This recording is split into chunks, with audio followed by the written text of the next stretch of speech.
तो दोस्तों जैसे ही आप इसके गेट पे पॉजिटिव सप्लाई यानी कि पॉजिटिव ट्रिगर करेंगे तो ये आप देखिएगा एलईडी जल उठी है।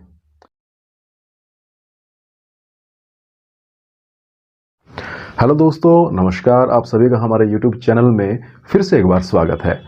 तो आप सभी को पता है कि हमने एक रिपेयरिंग कोर्स स्टार्ट किया था, तो आज उसी रिपेयरिंग कोर्स की 57वीं क्लास है। तो इससे पहले वाली वीडियो में हमने एक एसएमपीएस सप्लाई में जो ऑप्टोकपलर लगा होता है उसके बारे में सीखा था, और उस वीडियो के नीचे भी काफ़ी कमेंट आए थे कि एसएमपीएस के बारे में फुल डिटेल में वीडियो बनाएं। तो देखिए दोस्तों, एसएमपीएस में ऑप्टोकपलर के अलावा और भी बहुत से कंपोनेंट होते हैं, जैसे कि आज का हमारा कंपोनेंट है जो है मॉसफेट। तो जो मॉसफेट है बेसिकली ट्रांजिस्टर की तरह ही काम करता है। एक तरह का ये ट्रांजिस्टर ही है जो कि विभिन्न तरह की एसएमपीएस सप्लाइयों में लगा होता है, और जो मॉडर्न टाइप के एम्पलीफायर्स हैं जिनमें ट्रांजिस्टर नहीं होता बल्कि मॉसफेट लगा होता है, जिन्हें क्लास डी एम्पलीफायर कहते हैं। तो आज के युग के अनुसार यानी आज के ज़माने के अनुसार जो प्रचलित है वो है मॉसफेट। ट्रांजिस्टर का यूज़ भी है, मॉसफेट का यूज़ भी है, बट मॉसफेट का यूज़ जो है, जो पावर डिवाइस है, जो हाई पावर डिवाइस है, उनमें ज़्यादा होता है। तो जितनी भी तरह की एसएमपीएस सप्लाई है तो उसमें तो मॉसफेट का यूज़ होता ही होता है। तो एसएमपीएस सप्लाई को समझने से पहले हमें मॉसफेट को समझना होगा। तो ये जो आप मेरे हाथ में एक सप्लाई देख रहे हैं, ये भी एक तरह की एसएमपीएस सप्लाई है। तो इसमें ये देखिए एक ये रहा मॉसफेट, और एक ये रहा मॉसफेट, इसी तरह से एक ये रहा मॉसफेट। तो इन तरह की जितने भी एसएमपीएस सप्लाई है उसमें मॉसफेट जरूर लगा होता है। और चूंकि मैंने आपको बताया कि मॉसफेट भी एक तरह का ट्रांजिस्टर ही है, तो इसकी जो फुल फॉर्म है वो है metal oxide semiconductor field effect transistor. तो देखिए मॉसफेट के अंत में भी ट्रांजिस्टर ही आता है, तो ट्रांजिस्टर से बिल्कुल मिलता जुलता है, बट वर्किंग में थोड़ा सा डिफरेंस है। देखिए दोस्तों, ट्रांजिस्टर में 3 पिन होती है और मॉसफेट में भी 3 पिन होती है। ट्रांजिस्टर का सिंबल आपको स्क्रीन पर दिख रहा होगा और एक तरफ मॉसफेट का सिंबल भी आपको दिख रहा होगा। जैसे कि ट्रांजिस्टर में 3 पिन होती है, बेस, कलेक्टर और इमीटर। इसी तरह से जो मॉसफेट है उसमें बेस, कलेक्टर, इमीटर नहीं होता, उसमें होता है गेट, ड्रेन और सोर्स। 3 पिन इसमें होती है, गेट, ड्रेन और सोर्स। और एक बात मैं मोस्ट इंपॉर्टेंट बता देता हूं, देखिए ट्रांजिस्टर में जो बेस, कलेक्टर, इमीटर है वो फिक्स नहीं होते, यानी कि वो उनके नंबर पर डिपेंड करते हैं। मान लीजिए एक ट्रांजिस्टर है जो कि BC 557 है, एक कोई दूसरा ट्रांजिस्टर है जो कि BD 139 है या BD 140 है। तो इन ट्रांजिस्टर का जो बेस, कलेक्टर, इमीटर है वो सेम नहीं होगा। सेम का मतलब है कि 1 नंबर पिन बेस हो सकती है, 2 नंबर पिन बेस हो सकती है, या फिर 3 नंबर पिन भी बेस हो सकती है। बट मॉसफेट में ऐसा नहीं होता। मॉसफेट में जो पिन है मोस्टली फिक्स ही होती है। जैसे कि 1 नंबर पिन हमेशा आपको गेट की मिलेगी, और 2 नंबर पिन जो है वो आपको ड्रेन की मिलेगी, और 3 नंबर पिन सोर्स की। सभी मॉसफेट में फिक्स होती है। तो दोस्तों कोई सा भी मॉसफेट हो, सभी प्रकार के मॉसफेट में गेट, ड्रेन और सोर्स 3 पिनें होती है जो कि फिक्स होती है, जो कि आपको स्क्रीन पर दिख भी रहा होगा। इसके अलावा और भी बातें हैं, जैसे कि जो मॉसफेट है वो वोल्टेज कंट्रोल डिवाइस है, और जो ट्रांजिस्टर है वो करंट कंट्रोल डिवाइस है। इसी तरह से ये जो मॉसफेट है ये भी 2 प्रकार के होते हैं, एन चैनल और पी चैनल। जिस तरह से ट्रांजिस्टर 2 प्रकार के थे, एनपीएन और पीएनपी, उसी तरह से मॉसफेट भी 2 प्रकार के होते हैं, एन चैनल और पी चैनल। तो चलिए अब हम प्रैक्टिकल की तरफ बढ़ते हैं और इसकी वर्किंग सबसे पहले हम समझते हैं और देखते हैं इसे किस प्रकार से चेक किया जाता है, और उसके अलावा इसकी वर्किंग समझते हैं, इसको वर्क करवा के देखते हैं कि किस तरह से यह वर्क करता है। चलिए प्रैक्टिकल की तरफ चलते हैं। स्क्रीन में आपको 2 तरह के मॉसफेट दिख रहे होंगे, इसमें से एक एन चैनल है और दूसरा पी चैनल है। ये जो मॉसफेट है ये एन चैनल का मॉसफेट है। आप इसकी रेटिंग इसमें देख सकते हैं जो कि है P55NF06। ये जो मॉसफेट है 55 वोल्ट का और 60 एम्पियर का मॉसफेट है, जो कि एन चैनल का मॉसफेट है। इसी तरह से एक ये MOSFET है जो कि पी चैनल का MOSFET है, जिसकी रीडिंग है IRF 9540। तो सबसे पहले इसके बारे में थोड़ा सा जान लेते हैं। तो देखिए दोस्तों, जिस तरह से जो ट्रांजिस्टर होता है उसके हम बेस को जब कंट्रोल करते हैं तो कलेक्टर टू एमीटर जो करंट है वो कंट्रोल होता है, और इसी प्रिंसिपल के सिद्धांत पर हम ट्रांजिस्टर को एज ए एम्पलीफिकेशन या फिर एज ए स्विचिंग काम में लेते हैं। इसी तरह से इस MOSFET में गेट टर्मिनल को जब कंट्रोल किया जाता है तब ड्रेन टू सोर्स इसमें करंट फ्लो जो है वो करंट जो कंट्रोल होता है। तो जो ट्रांजिस्टर में जो कंट्रोल की जो नोब है या फिर जो टर्मिनल है वो बेस है, इसी तरह से इसको जो कंट्रोल करना का जो टर्मिनल है वो है गेट। तो जैसा कि मैंने आपको अभी बताया कि इसमें टर्मिनल फिक्स होते हैं, जैसे कि पहला नंबर गेट होगा, दूसरा नंबर ड्रेन होगा और तीसरा नंबर जो होगा वो सोर्स होगा। ये सभी MOSFET में सेम होगा, चाहे वो पी चैनल का MOSFET हो या फिर चाहे वो एन चैनल का MOSFET हो। इसी तरह से ये एक पी चैनल का MOSFET है जिसमें कि 1 नंबर गेट है, 2 नंबर ड्रेन है और 3 नंबर जो है वो सोर्स है। देखिएगा, सबसे पहले हमें चेक करना आना चाहिए कि कौन सा MOSFET एन चैनल का है और कौन सा MOSFET पी चैनल का है, या फिर ये MOSFET सही है या नहीं है। तो सबसे पहले हमें करना क्या है, हमें मल्टीमीटर को कंटिन्यूटी मोड में लाना होगा, या फिर जो डायोड की वैल्यू होती है दोनों सेम ही है। तो इस मोड में जब भी हम इसकी प्रोब को टच करते हैं तो बीप की आवाज़ मल्टीमीटर हमेशा देता है।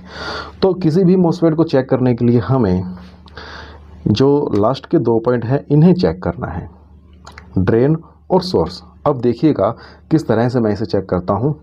ये जो नेगेटिव है आपको एक बार के लिए यहाँ लगा लेना है बीच वाले पॉइंट पे, और जो मल्टीमीटर की पॉजिटिव प्रोब है इसे भी साइड वाले में लगाना है।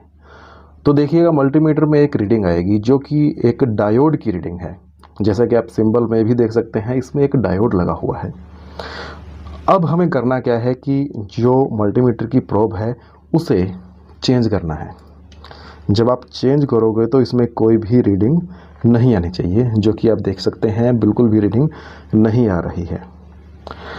इसका मतलब ये MOSFET सही है। ये बिल्कुल सिंपल तरीका है। अब हमें ये पता कैसे चलेगा कि ये MOSFET एन चैनल का है या पी चैनल का है। तो देखिएगा, हमें बीच वाली पिन का ध्यान रखना है। अगर बीच वाली पिन पे आप नेगेटिव लगाते हो और साइड वाली पिन यानी कि सोर्स की पिन पे आप पॉजिटिव लगाते हो तब मीटर में रीडिंग आती है। इसका मतलब ये है कि ये जो MOSFET है ये एन चैनल का MOSFET है। अब अगर हम पी चैनल की बात करें, देखिए हमने जो ड्रेन है यानी कि जो बीच वाली पिन है वहाँ पर माइनस लगाया है और सोर्स वाली पिन पर पॉजिटिव लगाया है, तभी रीडिंग आ रही है। इसी तरह से अगर हम पी चैनल में देखेंगे तो पी चैनल में इसका जो फंक्शन है जस्ट उल्टा हो जाएगा। ये देखिए, अभी कोई भी रीडिंग नहीं आ रही, परंतु जब हम प्रोब को चेंज करेंगे तब इसमें रीडिंग आएगी जो कि डायोड की रीडिंग होगी। ये देखिए, ये जो डायोड की रीडिंग है वो 200, 300, 400, 500 तक आराम से आती है, और इसको जब घुमा करके लगाएंगे तब कोई रीडिंग नहीं आनी चाहिए। ये बिल्कुल सिंपल सा तरीका है कि MOSFET को आप कैसे पहचान सकते हैं कि ये एन चैनल का है या फिर पी चैनल का है। तो देखिए, दोनों का फंक्शन जो है बिल्कुल एक दूसरे के विपरीत है और रीडिंग भी एक दूसरे के उल्टा ही आ रही है। ये था MOSFET चेक करने का बिल्कुल आसान सा तरीका। तो देखिए दोस्तों, कई बार होता क्या है कि ड्रेन और सोर्स के बीच में दोनों तरफ से रीडिंग आती है, और उस कंडीशन में आप सोचोगे कि ये MOSFET ख़राब है क्योंकि दोनों तरफ से रीडिंग आ रही है। बट कई बार ऐसा नहीं होता। देखिए कैसे, अगर हम गेट पे नेगेटिव पिन रखते हैं मल्टीमीटर की और सोर्स पे पॉजिटिव पिन रखते हैं तो रीडिंग आती है, बट इसको हम उल्टा चेक करते हैं तो रीडिंग नहीं आती। बट कई बार ये जो दोनों पिनें हैं गेट और ड्रेन और सोर्स की, इनके बीच में रीडिंग आती है दोनों तरफ से। उस कंडीशन में आप सोचोगे कि ये MOSFET तो ख़राब है, बट हर बार ऐसा नहीं होता। कई बार क्या होता है कि ये MOSFET कंडक्शन मोड में होता है। वो कैसे होता है, देखिए, इसके गेट पर जब हम पॉजिटिव सप्लाई देते हैं, इसके गेट पे और ड्रेन पे, देखिए गेट पे पॉजिटिव सप्लाई और ड्रेन पे नेगेटिव सप्लाई जब हम देते हैं तो ये जो मॉसफेट है कंटिन्यू चालू हो जाता है, यानी कि कंडक्शन मोड में आ जाता है। और उस कंडीशन में इन दोनों पिनों के बीच में जो रेजिस्टेंस है बहुत कम हो जाता है और मल्टीमीटर द्वारा बीप भी कई बार सुनाई देती है। तो हमें यह लगता है कि ये मॉसफेट ख़राब है, बट ऐसा नहीं होता। तो चलिए इसे हम करके देखते हैं। देखिए ये जो मल्टीमीटर है, इन दोनों पिनों के बीच में भी मल्टीमीटर के द्वारा वोल्टेज आते हैं और उसी वोल्टेज से इस ट्रांजिस्टर को हम इस मॉसफेट को हम चालू करते हैं। देखिए कैसे, इसकी गेट की जो ये 1 नंबर पिन है इसे हम ट्रिगर करेंगे। देखिए कैसे, इसे हम पॉजिटिव सप्लाई देंगे और ड्रेन पे हम नेगेटिव सप्लाई देंगे। इतना देने के बाद में आप देखिएगा ये जो मॉसफेट है कंडक्शन मोड में आ गया है, चालू हो गया है। अब हम इसे चेक करते हैं तो देखिएगा ये पॉजिटिव और ये नेगेटिव, ये देखिए रीडिंग आ रही है। और अगर हम उल्टी तरफ से चेक करें, पिनों को चेंज करके चेक करें तो भी आपको रीडिंग शो होगी। तो इसका मतलब ये तो नहीं कि ये मॉसफेट ख़राब है, इसका मतलब ये है कि ये जो मॉसफेट है चालू हो गया है, क्योंकि इसकी गेट पर हमने एक पॉजिटिव सप्लाई दी है। ये जो गेट है इसकी गेट पर हम किसी भी तरह का सिग्नल दे सकते हैं, बट वो पॉजिटिव सिग्नल होना चाहिए। अब देखिएगा इस कंडीशन में हमें करना क्या है, इस मॉसफेट को हमें शॉर्ट कर देना है एक बार के लिए। देखिए ऐसे, फिर अगर आप इसे दोबारा से चेक करोगे तो ये बिल्कुल नॉर्मल हो जाएगा और बिल्कुल सही रीडिंग देगा। देखिएगा इस तरफ से कोई रीडिंग नहीं आ रही और इस तरफ से एक तरफ से रीडिंग आएगी। तो कई बार ऐसा भी होता है, हमें लगता है कि मॉसफेट ख़राब है, मॉसफेट चेंज कर दिए जाए, बट हर बार मॉसफेट ख़राब नहीं होता। देखिए ऐसा होता क्यों है, क्योंकि इसके गेट और ड्रेन के बीच में डाई इलेक्ट्रिक मटेरियल है, जो कि एक तरह का आप इसे कैपेसिटर मान सकते हैं, जो कि बहुत ही कम मात्रा में चार्ज को स्टोर करता है। और उसी वजह से ये जो मॉसफेट है ड्रेन और सोर्स आपस में एक्टिव हो जाते हैं और इसी कारण से इसमें रीडिंग आती है। इसी तरह से इसका गेट भी आप एक्टिव कर सकते हैं। कैसे? इसके गेट पर हमें नेगेटिव सप्लाई देनी होती है, एन चैनल के गेट पर हमें पॉजिटिव सप्लाई और पी चैनल के मॉसफेट के गेट पे हमें नेगेटिव सप्लाई जब हम देंगे इसे, तो ये मॉसफेट भी कंडक्शन मोड में आ जाएगा और एज ए स्विच काम करेगा। तो दोस्तों इसे और भी बेहतर तरीके से समझने के लिए मैंने एक छोटा सा सेटअप बिठाया है, जिसमें कि एक मॉसफेट मैंने लगाया है जो कि एन चैनल का है, एक बैटरी लगाई है और बैटरी की जो पॉजिटिव तार है वो हमने इसके ड्रेन पे लगाई है और ये जो सोर्स की तार है ये एलईडी से होते हुए सीधा माइनस की तरफ जाती है। ये एक जो तार है वो ये बिल्कुल फ्री है। तो पहले मैं इसका एक ये कनेक्शन कर लेता हूँ, इसके बाद में इसके गेट को हम एनेबल करके देखेंगे, चालू करके देखेंगे कि किस तरह से एज ए स्विच मॉसफेट काम करता है। तो दोस्तों जब भी एन चैनल के मॉसफेट को आपको एज ए स्विच काम में लेना है तो उसके ड्रेन पर हमें पॉजिटिव सप्लाई देनी है, उसके ड्रेन पर हमें पॉजिटिव सप्लाई देनी है और नेगेटिव से हमें आउटपुट लेनी है। परंतु जब भी हम इसे चेक करेंगे तो मल्टीमीटर की जो नेगेटिव प्रोब है, यानी कि माइनस की प्रोब है, उसको ड्रेन पे और जो ये जो सोर्स है उसको पॉजिटिव पे लगा के हम इसे चेक करेंगे। इस तरह से इसे चेक करना है। परंतु जब भी हम इससे स्विचिंग कराएंगे तो इसके ड्रेन पर पॉजिटिव वोल्ट देंगे। ये देखिए ये बैटरी का पॉजिटिव है और ये इसके ड्रेन में गया और सोर्स से निकलते हुए एलईडी से होते हुए सीधा माइनस में। अब देखिएगा आप इस मॉसफेट को किस तरह से ऑन कर सकते हैं। इसे ऑन करने के लिए ये जो गेट है इसे हमें पॉजिटिव से जोड़ना होगा या फिर एक छोटी सी पल्स देनी होगी। ये देखिए पॉजिटिव इसके ड्रेन पे आ रहा है, तो मैं जब भी इसे टच करूँगा तो एलईडी हमारी ग्लो हो जाएगी। तो दोस्तों एलईडी ग्लो हो गई है, बट ये इसकी इंटेंसिटी बहुत कम है, कैमरे में दिख नहीं रही है। आई थिंक ये बैटरी थोड़ा सा डिस्चार्ज है। अभी मैं इसे चार्जिंग पे लगाता हूँ। तो दोस्तों जैसे ही आप इसके गेट पे पॉजिटिव सप्लाई यानी कि पॉजिटिव ट्रिगर करेंगे तो ये आप देखिएगा एलईडी जल उठी है। इसी तरह से आप अगर इसके गेट पे नेगेटिव सप्लाई दोगे, देखिए ये ड्रेन पे जो है सोर्स पे जो है नेगेटिव सप्लाई आ रही है। ये देखिएगा यहाँ से नेगेटिव एलईडी के थ्रू इसके सोर्स पे आ रही है। तो अगर आप गेट पे नेगेटिव सप्लाई देते हैं तो ट्रांजिस्टर वापस से मॉसफेट वापस से ऑफ हो जाता है। ये देखिएगा, अगर मैं इस एलईडी को ऑफ करना चाहूँ तो मैं इन दोनों पिनों को आपस में शॉर्ट करूँगा। ये देखिए, एलईडी बंद हो चुकी है। अब अगर मैं इसे फिर से दोबारा चलाऊं तो हल्का सा एक पल्स देनी है इस गेट पे। ये देखिएगा,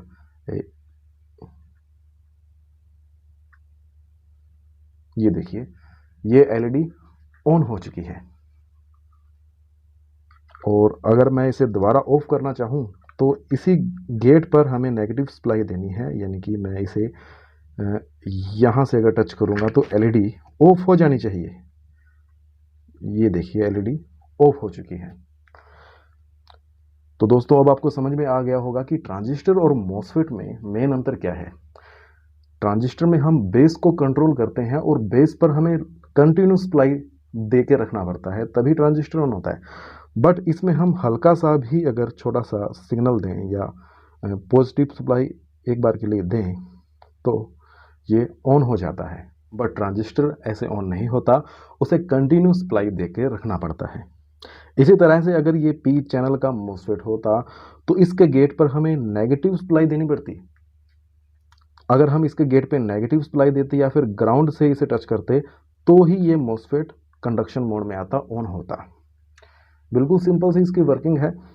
इसके गेट पे पॉजिटिव सप्लाई जब आप दोगे तो ये कंडक्शन मोड में आ जाएगा और कंडक्शन मोड में आ जाएगा और ड्रेन और सोर्स के बीच में रेजिस्टेंस जो है वो कम हो जाएगा और एज ए स्विच ये जो मॉसफेट है काम करेगा।